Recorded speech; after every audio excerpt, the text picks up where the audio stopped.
জয় গুরু। পরম প্রেমময় শ্রী শ্রী ঠাকুরের শ্রীচরণে আমার শতকোটি কোটি প্রণাম। ঠাকুর পরিবারের শ্রীচরণে আমার শতকোটি কোটি প্রণাম। সকল ইষ্টপ্রাণ দাদা ও ভক্তিমতী মায়েদের আমার আনন্দিত জয় গুরু। আজ আমি বলবো শ্রী শ্রী ঠাকুরের স্বর্গরাজ্য প্রতিষ্ঠা করা নিয়ে কিছু অমৃত কথা।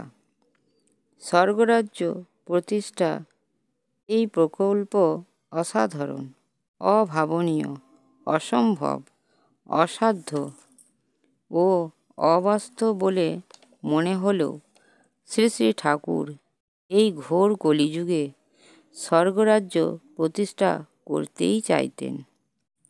যুগে যুগে অবতার পুরুষগণ স্বর্গরাজ্যের কথা বলেছেন।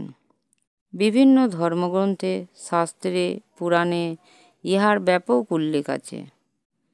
গীতায় শ্রীকৃষ্ণ বলেছেন, হত বা প্রাপ্স্যসি স্বয়ং জিতা বা ভক্ষসে মহিম, অর্থাৎ বৃহত্তর ইষ্টস্বার্থ প্রতিষ্ঠার জন্য যুদ্ধক্ষেত্রে নিহত হলে পৃথিবী ভোগ করবে।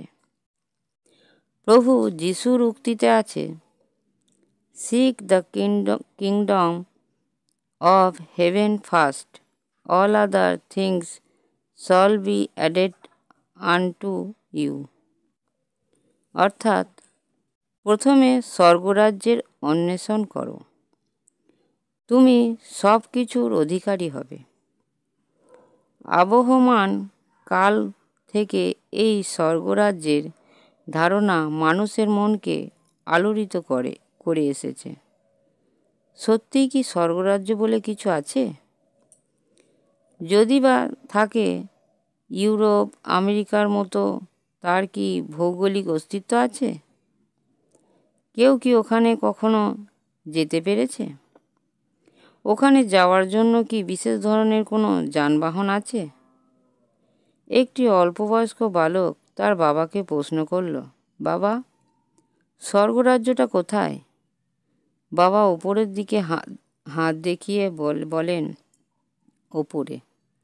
বালকটি এবার জিজ্ঞাসা করল, তা কি স্থানীয়ভাবে উপলব্ধ নয়? বাবা বলল, না। এই জাতীয় নানা কৌতূহল উদ্দীপক প্রশ্ন মনে জাগা স্বাভাবিক। শ্রী শ্রী ঠাকুর মাত্র 22 বছর বয়সে স্বহস্তে লিখেছিলেন, দীনতাহীন অহংকারী ধনী প্রায় অবিশ্বাসী হয়, তার হৃদয়ে স্বর্গের দ্বার খোলে না। সত্যানুসরণ থেকে গৃহীত।